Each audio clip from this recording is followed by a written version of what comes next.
In 2010, a show came out on NBC called The Event. It was produced by one of the people who made 24, and it was, essentially, a Lost clone. Lost, which aired on ABC from 2004 to 2010, was a huge hit, and like all popular things, it inspired a bunch of rip-offs in an attempt to capitalize on its success. And The Event was one of them. But what was notable about The Event was that The Event was maybe the most prominent in painting itself as a successor to Lost. Not only because NBC hyped the hell out of it, and not only because it came out right after Lost ended, but because NBC literally put ads out in which they sold the show by saying, if Lost and 24 had a baby, it would be The Event. And you only have to look at the first episode of the show to see how much it was trying to channel Lost. The story is told out of order, just like on Lost. A big part of the first episode takes place on the side of a tropical beach. The other big part of the episode takes place on a plane and at an airport. And, oh yeah, the episode ends with the plane going through a wormhole and disappearing from sight. And in the next episode, you find out that the plane crashed. Even the title card was reminiscent of Lost in that it was basically just the inverse of it. And mixed in with all of this was a big political subplot involving the president and some aliens who looked exactly like us and who wanted to go back to their home planet and blah, blah, blah, blah, blah.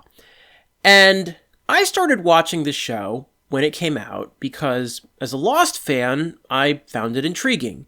And I was into it at first. I thought the first few episodes were okay. And it's so funny that I took this show seriously at the time because looking back on it, The Event just radiates with cheesiness. Like, if you watch the previously on for the last episode of the show, it genuinely comes off as a parody of a Lost ripoff. Previously on The Event. I have no idea what it says. If you could read it, Dempsey knew more than he was telling you about why we're here and about what happened. Our star has begun to implode. We will bring all of our people here and make this planet our home. She's doing what she has to save us. By committing genocide. We need to make room. The most efficient way to spread the pathogen is by using 3 parallel distribution channels. Within 5 weeks, the vast majority of the human population will be dead. So, the big mystery of the show was that from the beginning of it, you didn't know what the titular event actually was. It would just get referenced by characters, and then you'd have to imagine what they were talking about. And after watching that recap, you might be wondering, so that whole trying to wipe out humanity thing, was that the event? Is that what the event was? And the answer is that I don't know. I assume so, because that feels like an event, but I stopped watching the show not even halfway into it. The further I got from the first episodes, the more I realized that the mystery of the aliens and the CIA and the president just wasn't that compelling to me. It didn't feel like it was worth the build-up. It felt pretty half-baked. And so, the allure of this show, possibly being another Lost, faded pretty quickly for me. And before I knew it, I had stopped really caring about what happened in the show. And as it turned out, I was not alone in feeling that way, because The Event lost a lot of viewers really quickly, and was canceled after only 1 season. And so for all the hype that NBC put into this show, The Event was a pretty big flop that didn't come anywhere near the success of 24 or Lost. But here's what's amazing about The Event. I had forgotten almost everything about this show before I started making this video. I had forgotten every character's name, I had forgotten 95% of the story, I had forgotten which actors were even in this show. But I still remembered perfectly the exact moment that I stopped watching this show, because The Event has one of, if not the single dumbest scenes I have ever watched in anything. There is a scene in this show that is so gloriously bad and poorly written that I believe it needs to be commemorated, if only because I have occasionally thought about this scene for years, and it's a scene that no one would otherwise ever know about, and I want to correct that. I want you people to experience the incredulity that I had when I watched this play out in real time and realized in that moment that I was done with this show forever, because if something this stupid could happen in it, then I didn't need to pay attention to this show anymore. Okay, the moment in question takes place in the 9th episode of the show, and allow me to set the stage for it. So, the alien people in this show, who are living in secret, have a leader named Sophia, and she wants to get them all back to their home planet.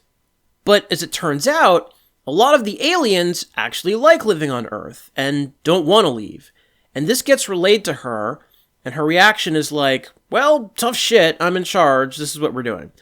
And her wimpy son is having a romantic tryst with a fellow alien named Isabel, and Isabel says to him, hey, you should kill your mom because none of us like her, and when you kill her, it's been agreed that we'll rally around you as our new leader, and then we can do whatever the hell we want. And he's like, hey, I like this idea. So Isabel gives him a gun to go kill his mom, and even lays out to him how he can do it. I talked with a friend who knows about these things. He said to use the 380 for stopping power, and to use low-velocity rounds so the bullet doesn't exit, especially when the shot is to the head, so there's no cleanup. This establishes, A, that these alien people are just like us, you can kill one with a gun just like you can kill a human, and B, that Isabel is aware of the fact that if they shoot Sophia in the head, she will die. That is the whole reason she gives this gun to this guy, to kill her. This is important to keep in mind. So, later in the episode, Sophia's son confronts her mom and points the gun at her, but he's such a coward that he not only can't do it, he breaks down in tears. This sets up the end of the episode. Isabel is waiting near some water where she is expecting Sophia's idiot son to arrive and tell her that the deed is done and that Sophia is dead. But to her surprise, Sophia shows up instead and tells her that she knows all about her plan. And she pulls out a gun and tells Isabel to get down on her knees. And she does. And Sophia then says to her, I'm going to give you a choice. Either I won't hurt you, but I will order that you be forced to live in isolation from our kind for the rest of your life, or... Give me your hand.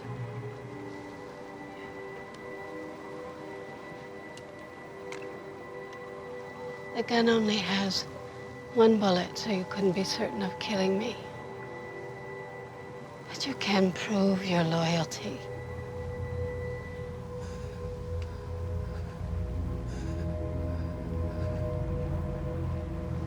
All right, so Sophia gives Isabel the gun and tells her that she can't be certain that shooting her with this gun that she now has would kill her, so the only thing she can do with it is shoot herself in the knee to prove her loyalty.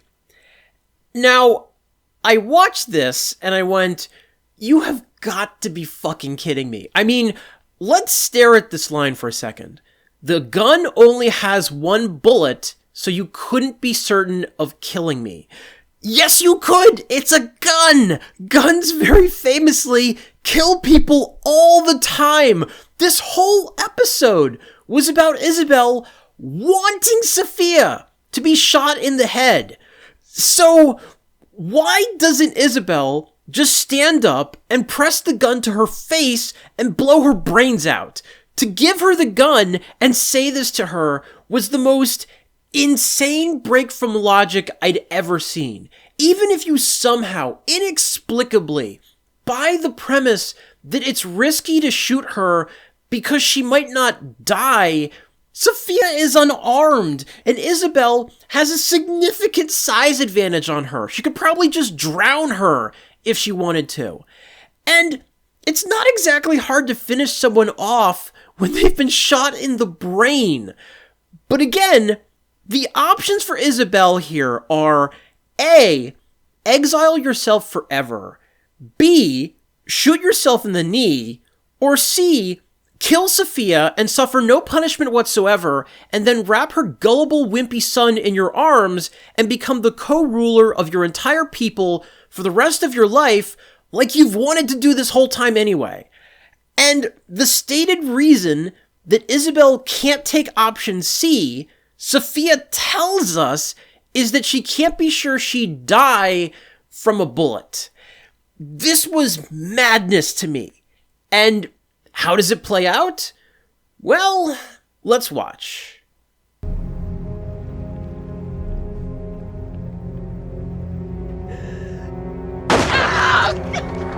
That's right, she actually shoots herself in the knee like a moron. She had all the leverage. She had a gun on her. She could have at least taken Sophia hostage or something.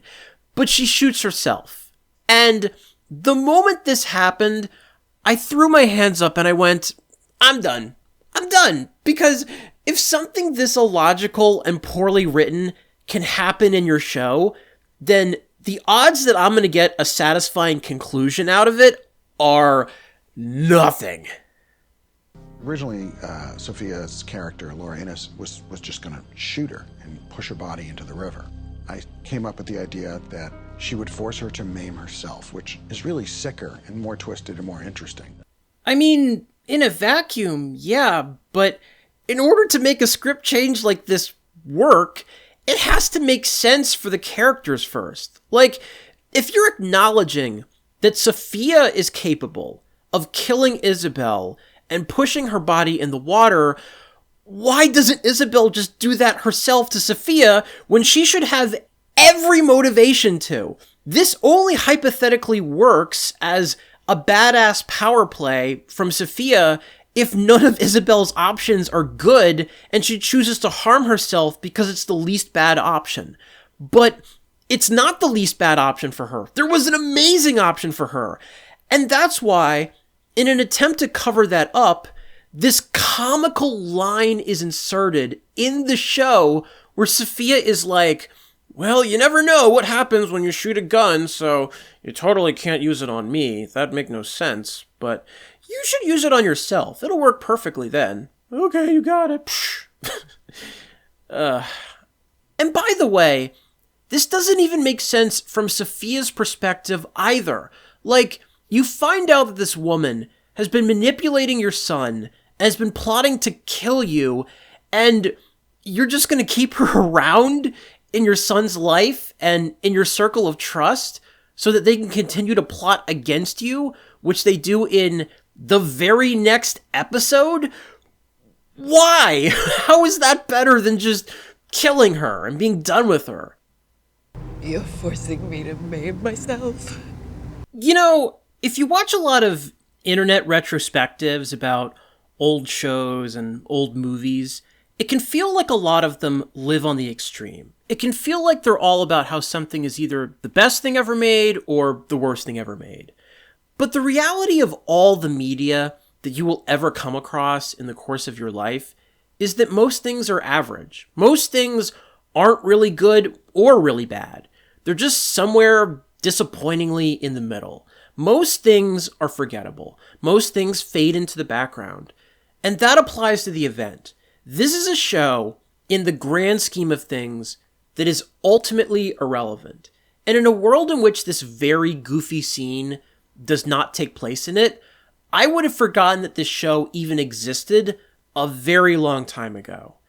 But it does have this very goofy scene. It has a character shoot herself in the knee instead of the person she explicitly wants to kill because we're told that it's too risky to shoot a bullet into someone's brain. Because what if they turn out fine? I mean, this is an all-timer for me. This show might be forgettable, this show might not matter, but it really did etch itself into my memory with this. And if someone ever asked me what the dumbest scene I've ever seen in my life is, I think I know what my answer might be.